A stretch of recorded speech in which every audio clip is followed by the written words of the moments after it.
Good morning everyone.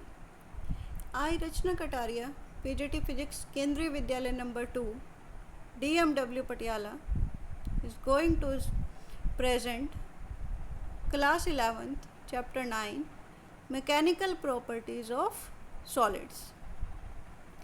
In this chapter we will study various topics like elastic behavior of solids, some terms related to elasticity, stress and its types, strain and its types, elastic limit, Hooke's law, stress strain relationship. Before starting the topics, it is important to know why we study these topics. So, there are some learning outcomes of the topics.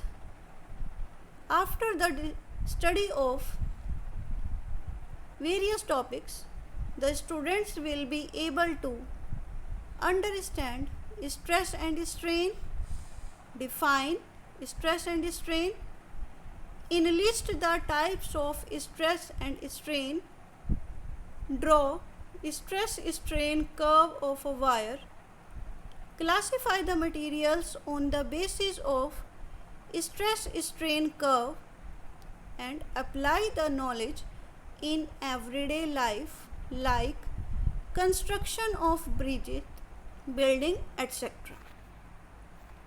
Let us start elastic behavior of solids. In previous chapters, we have studied about the rigid bodies. A rigid body is that which has a definite shape and size. But in actual practice, bodies can be stretched, compressed, and bent. Even a rigid body can be deformed when some external force is applied on it. This means solid bodies are not perfectly rigid. For example, when we stretch a spring, its length changes, and when we release the force, the spring returns to its original position. It means spring shows the property of elasticity. The elastic behavior of materials plays an important role in everyday life. For example, in construction of buildings, bridges, automobile designing, and ropeway, etc., the knowledge of elastic properties of material like steel, concrete, etc., plays an important role. Therefore, we can say solids show some elastic behavior. We can explain elastic behavior of solids on the basis of this spring ball system. Here, the black ball represent atom or molecules which are bounded by spring. As we know, solids are composed of atoms and molecules, and they are surrounded by neighboring atoms and molecules with the interatomic or intermolecular forces in equilibrium position. When a ball is displaced from its equilibrium position, then there is a change in the position of the spring attached to it. As a result, some internal restoring force will arise in the spring, which brings back the spring to its original configuration. In this way, the solid shows some elastic behavior. There are certain terms related to elastic behavior or the elasticity. The first term is deforming force. As we know, a force can change the state of an object from rest to motion or from motion to rest, and it can also change the shape of the object. But we can say a deforming force is that which, when applied to the body, changes the configuration of the body, and as soon as we remove the deforming force, the body returns to its original configuration. When body returns to its original configuration, after the deforming force is removed, this property of the body is called elasticity.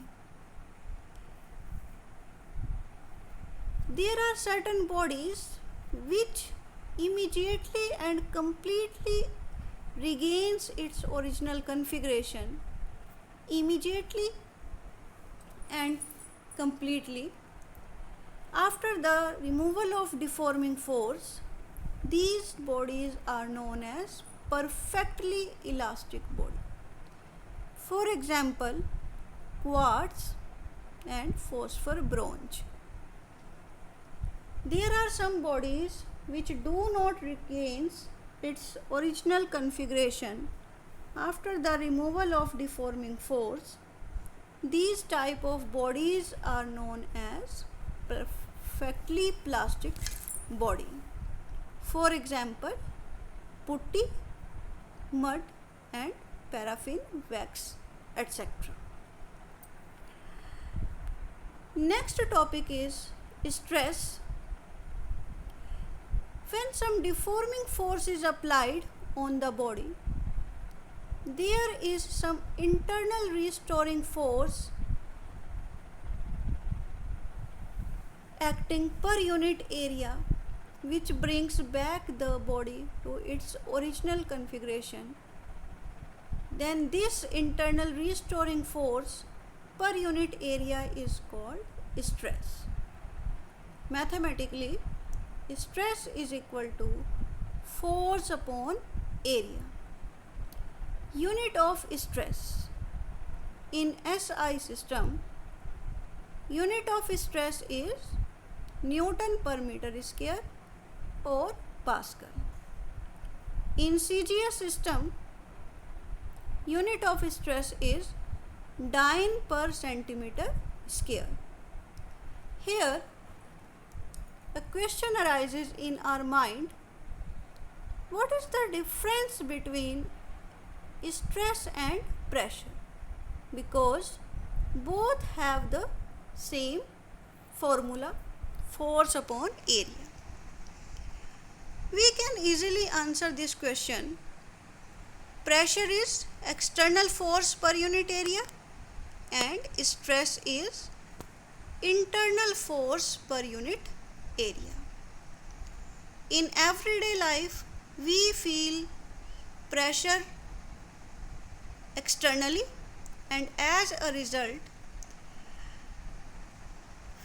stress is developed inside our body or mind. Depending upon the type of deforming force, there are different types of stress. First is normal stress, second is tangential stress.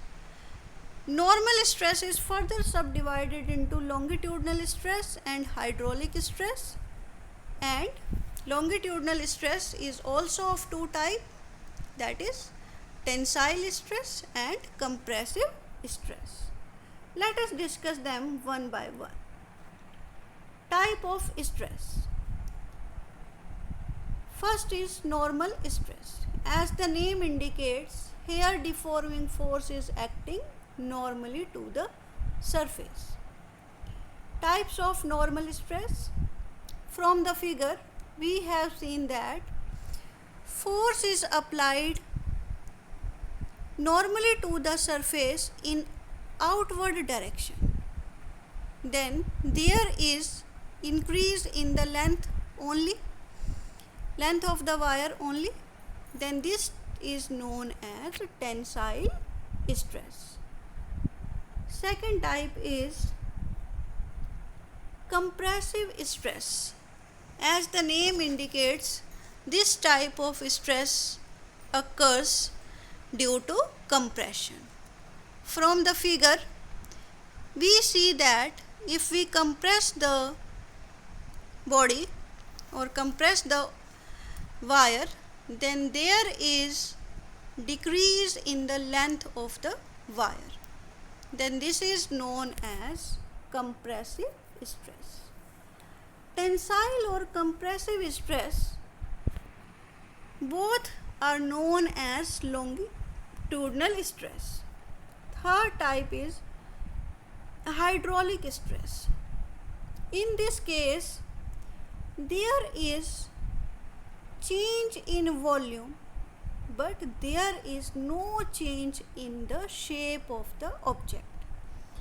And this can be done only when force is applied at every point on the object equally. Then this is known as hydraulic stress. Third is tangential or shearing stress. As the name indicates, here force applied is along the tangent to the surface.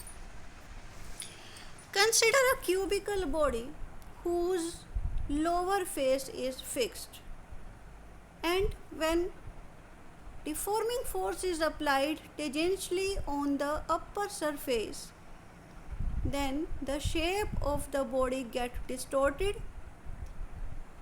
Then this type of stress is known as tangential stress. Therefore, today we have discussed about elastic behavior of solid, stress and its types. Thank you.